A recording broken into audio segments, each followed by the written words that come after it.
Si hay algo que esta serie ha dejado en claro en estos días, es el constante cambio de apariencia de los personajes de Transformers al pasar de los años, pero uno de los primeros personajes en exceptuar esta idea fue Shockwave, quien aparenta siempre ser el mismo en la superficie, pero debajo de todo ese exterior frío y lógico se adopta una serie de formas sutilmente únicas. El juguete original de Shockwave fue licenciado por Hasbro por la compañía coreana Toyco, quien lo lanzó por primera vez con el nombre de Astro Magnum.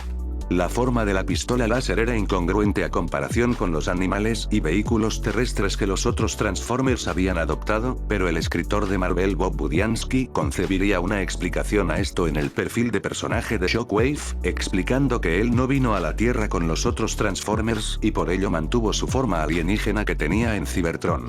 Budiansky caracterizaría a Shockwave como un ser impecablemente frío y sin emociones que solo servía a la lógica, la misma lógica que le decía que él sería un mejor líder que Megatron, una singularidad que se volvería en su mayor característica en los cómics de Marvel. Los primeros números de la serie describieron cómo, después de que los Autobots y Decepticons se estrellaron en la Tierra prehistórica, Shockwave los siguió al planeta. Sin embargo, cuando llegó, se encontró con los Dinobots quienes le pusieron resistencia. Durante la batalla, Shockwave quedaría enterrado bajo un montón de rocas durante 4 millones de años hasta que una sonda enviada por los Autobots después de su despertar en 1984 lo revivió.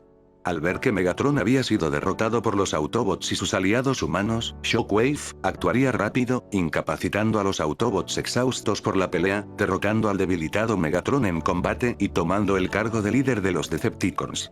Durante los siguientes 2 años del cómic, Shockwave siguió siendo un antagonista importante y popular, protagonizando muchas historias tanto en los Estados Unidos como en la versión extendida del Reino Unido, mientras él y Megatron luchaban por el liderazgo, con el comando siendo intercambiado de un lado para el otro de una historia a otra. Durante el transcurso de esos 2 mismos años, Shockwave tuvo una presencia semi-regular en la serie animada, pero esta versión era muy diferente al retratado en los cómics.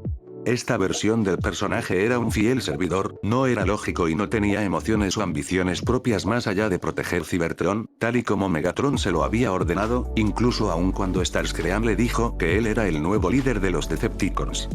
Ahora yo soy el nuevo líder de los Decepticons. ¿Qué dices? Cuando fue destruida su nave espacial, Megatron pereció, ya no nos molestará más. Mientras Megatron es indestructible. El papel de Shockwave durante la caricatura fue el de mantener el control de su planeta natal mientras la guerra continuaba en la Tierra, sirviendo como operador del puente espacial que unía a ambos mundos. El juguete de Shockwave sería descontinuado en 1986, y por lo tanto se escribió una escena de muerte para él en la película de Transformers en la cual sería asesinado por Unicron durante su ataque en Cybertron.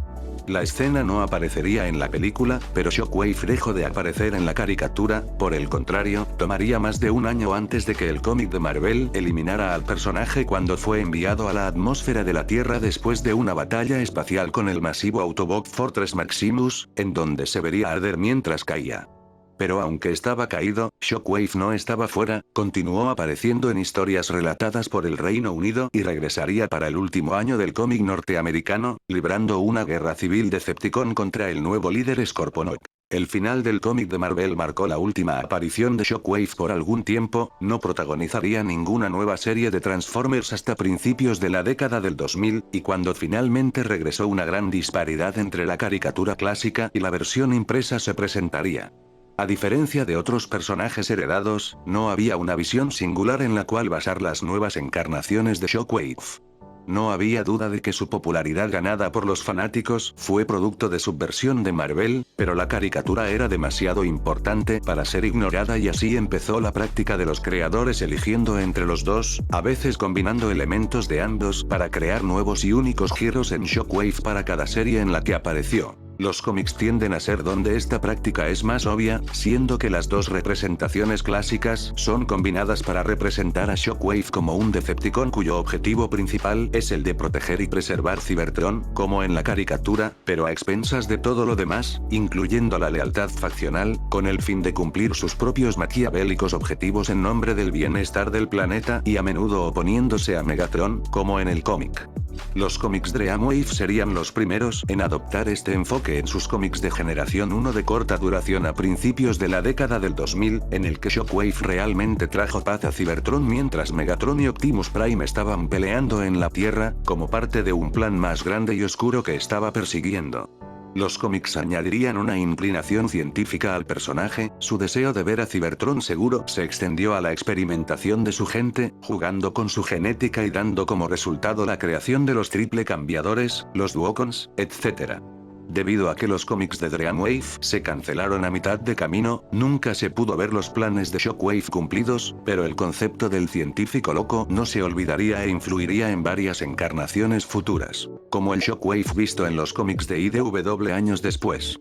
El Shockwave visto en los cómics de IDW era un ex senador que, incapaz de hacer un cambio que quería para su planeta desde dentro del sistema, comenzó a actuar fuera de la ley para lograr sus objetivos. Como castigo por sus acciones, sus compañeros senadores lo lobotomizaron, eliminando sus emociones, pero al hacerlo también purgaron su moralidad, creando al frío y lógico Shockwave, quien priorizaba el bienestar del planeta Cybertron por encima de las vidas de quienes vivían en él. En busca de un combustible que pudiera sostener el planeta, experimentó con otros cibertronianos, creando una serie de superpoderosos minerales. Al igual que en los cómics de Marvel, fue sepultado durante milenios en la Tierra después de una batalla con los Dinobots, pero cuando despertó en la actualidad, usó sus minerales en un complicado esquema para pulverizar todo el tiempo y el espacio en una fuente para Cybertron. Antes de que su plan pudiera ser completado, Optimus Prime logró despertar las emociones perdidas de Shockwave, y cuando vio el monstruo en el que se había convertido, Shockwave permitió que Prime lo disparara. Sin embargo, este no sería su fin, Shockwave sería enviado al pasado y se toparía con uno de los 13 primes originales, Onyx Prime, Shockwave lo mataría y tomaría su lugar, todo con el fin de manipular la historia cibertroniana a su favor y así poder hacer su propio imperio Decepticon. En el final de la serie, Shockwave reveló que padecía una crisis de identidad y no sabía cuál de todas las identidades que había tomado era su verdadero ser, solo para descubrir que las personas eran juzgadas por sus acciones y no por sus intenciones. Fuera de los cómics, las representaciones de Shockwave tienden a inclinarse un poco más en la dirección de la caricatura original, en el sentido de que se representa como un leal sirviente de Megatron, con la excepción de su primer regreso a las pantallas en Transformers Energon de 2004. La versión Energon de Shockwave fue rebautizado como Shock Blast por razones comerciales, era diferente a los demás, ya que era todo menos lógico, más bien, era un sociópata, encarcelado por los Decepticons por atacar a sus compañeros cuando se quedó sin Autobots que matar. Sería liberado para reforzar las fuerzas de Megatron a mitad de la serie, pero se irritaría al estar bajo el comando de Megatron, e intentaría derrocarlo robando el poder de Unicron, aunque sería destruido por su ambición. En 2008, Transformers Animated regresaría a Shockwave a sus raíces leales de la caricatura original. La serie encontraría una manera de darle un giro al tradicional Shockwave dejado atrás en Cybertron, representándolo como un espía que se infiltró en las filas del gobierno Autobot que controlaba el planeta mediante el uso de habilidades de cambio de tamaño para adoptar la forma de un Autobot llamado Longarm. Shockwave servía como el agente doble de Megatron, pero no se llevaba bien con Lugnut, el otro más leal de Megatron, que lo vio como un rival. La versión cinematográfica de Shockwave fue presentada en la película de 2011 El lado oscuro de la luna.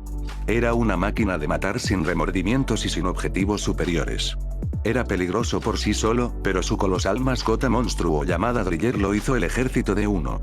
No duraría mucho contra Optimus Prime cuando se enfrentaron, pero su imagen sí en los Transformers hechos por la KSI en la era de la extinción y en su fan Nitro Zeus visto en El último caballero. Luego está la continuidad alineada. Shockwave para esta continuidad se definiría principalmente por su papel derivado de Dreamwave como científico, con su fijación en la lógica apareciendo fuera de los cómics por primera vez. Sus experimentos son eje central de la historia en el videojuego La caída de Cybertron, en donde se vio manipulando la genética de los Insecticons y los Dinobots, dándoles a estos últimos las formas de dinosaurios.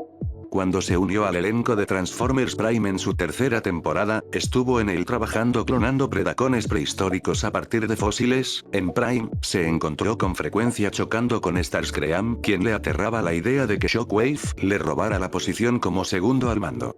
El destino de Shockwave sería desconocido después del final de la serie, al igual que su versión original de Generación 1. Recientes apariciones en pantalla del personaje han incluido un cameo en la película de Bumblebee, en Transformers Cyberverse, en donde continuaría su rol de científico loco Decepticon, teniendo una relación de amistad con el científico El Hack, y otra relación de enemistad con Soundwave, y además una nueva figura en la línea de juguetes Guerra por Cybertron, la cual le garantizó una aparición en la nueva continuidad de los cómics IDW, y otra próxima en la no tan lejana serie de Netflix, demostrando que el personaje permanecerá en la franquicia por un buen tiempo. Después de todo, es solo lógico. Este fue Shockwave. Déjame saber en la caja de comentarios cuál es tu versión favorita del personaje. Si te gustó el video dale like y suscríbete para más contenido de Transformers. Este fue Shock Blast Prime y hasta la siguiente.